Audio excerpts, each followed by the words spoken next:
Have you ever felt a chill on a quiet night, a whisper of something just beyond the veil of our world? Have you ever felt lost, truly lost, not just on a road, but in your own life? Tonight, I want to tell you a story about the spaces in between, about the paths we walk after our journey seems to be over. It's a story about her. They call her the Lantern of the Lost, the Whisper on the Wind. She doesn't have a name, not one that anyone living remembers. She is a soul guide, a spectral figure who walks the lonely roads of the world when the moon is high and the world is asleep. Her purpose is simple, yet profound, to find those who are lost, not in geography, but in spirit. The travelers who, for one reason or another, can't find their way to what comes next. Her form is ethereal, a shimmering outline of silver and blue against the darkness, and in her hand she carries a small ancient lantern. The light it casts isn't fire, it's something else entirely, a warm, gentle glow they call a spiritual light. It doesn't illuminate the physical path, it illuminates the heart. It reveals the memories, the regrets, the love, and the pain that anchor these wandering souls to our world. She finds them everywhere, by the side of fog-shrouded highways, in the quiet, empty train stations after the last train has departed, in the forgotten corners of old towns. These aren't ghosts in the way stories usually tell them. They are echoes, fragments of people caught in a loop of their final moments or their deepest attachments. They are simply stuck, and she walks with them. She doesn't command or force them. She just appears, her spirit light cutting through their confusion, and she listens. Her journey is an endless one, a pilgrimage of empathy. Each soul she meets is a new story, a unique tapestry of life that needs one final thread to be complete. Tonight, her path crosses with his. He stands by an old stone bridge, the kind that has seen centuries pass. He looks young, maybe in his late 20s, dressed in clothes that are now out of style. He just stares at the dark water flowing below the same way he has every night for the past 50 years. He doesn't know how long it's been. For him, it's always tonight. The night his car skidded on the ice. The night he was rushing home to his wife to tell her the good news. She approaches softly, the crunch of gravel under her spectral feet the only sound. The man, whose name was Leo, doesn't startle. He's seen her light before, a distant star on the horizon, but tonight, it's here for him. He turns, his eyes filled with a timeless sorrow, to you lost. She asks, her voice not a sound, but a feeling, a thought that blossoms directly in his mind. Leo nods slowly. I think so. I was going home, to Ella. I had something to tell her. He clutches a phantom letter in his hand, a promotion he'd worked so hard for. The paper that he believed would finally give them the life they dreamed of. The soul guide doesn't speak of the accident. She doesn't speak of death.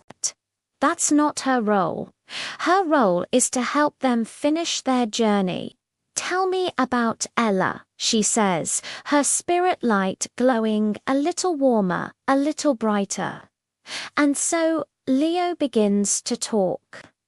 As they walk together along the night road, away from the bridge and into the starlit countryside, he pours out his heart.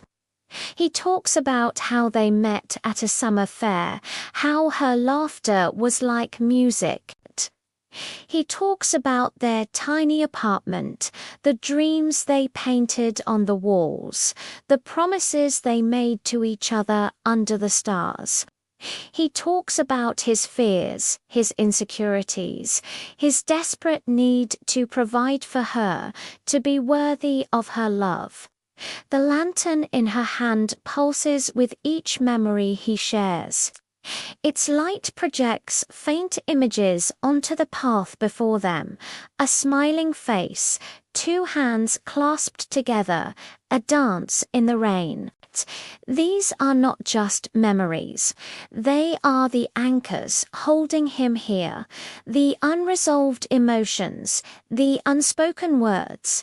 I just wanted to tell her we made it, Leo says, his voice cracking with an eternity of regret, that all our struggles were worth it. I never got to tell her. The soul guide stops walking. They are standing in a field of wildflowers that weren't there a moment ago, bathed in the soft, otherworldly glow of her lantern. Sometimes, she says, her voice a gentle comfort, the message is received. Even if it isn't spoken. She raises her lantern higher. The spirit light expands, and the field of wildflowers transforms. It becomes a small, cozy room. An old woman sits in a rocking chair by a window, her hair as white as snow. She is humming a familiar tune, the same one Leo and Ella used to dance to. On the table beside her is a framed photograph. It's Leo, young and smiling. Leo gasps. Ella. The image is a reflection, a window through time and memory created by the spirit light. It's a glimpse of the life she lived. The elderly Ella looks up as if sensing something. She smiles, a warm, peaceful expression on her face. Oh, Leo, she whispers to the empty room. I know, I always knew. You did so good, my love. We made it. A single tear, a drop of pure, solidified emotion, falls from Leo's spectral form and dissolves into the light. The crushing weight of 50 years of waiting, of feeling like a failure, lifts from his shoulders. The unspoken message had been heard. His love had been enough. His life had been enough.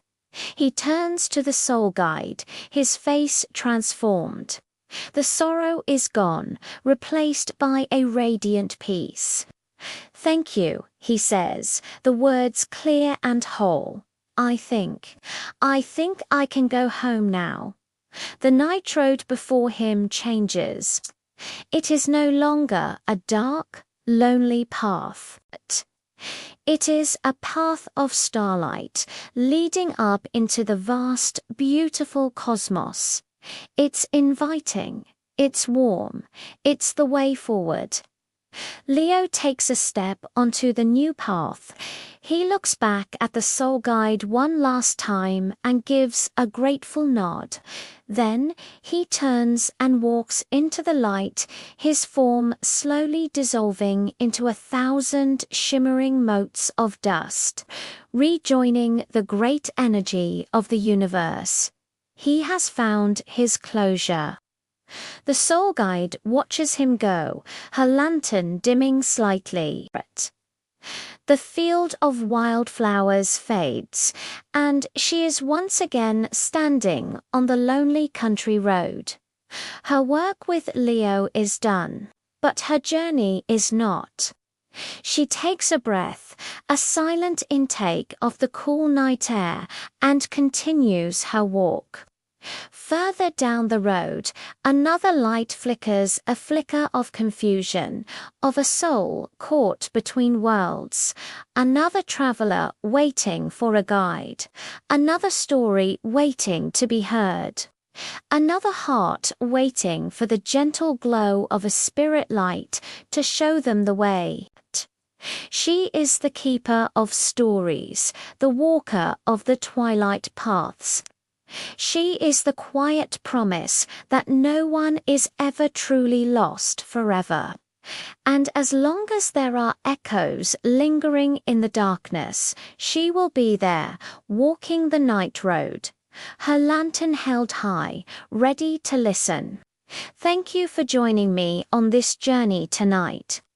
If you feel a connection to stories like these, the ones that explore the spaces between what we know and what we believe, consider subscribing for more. There are countless tales whispered on the wind, and I'm here to share them with you. Until next time, walk safely and may you always find your way.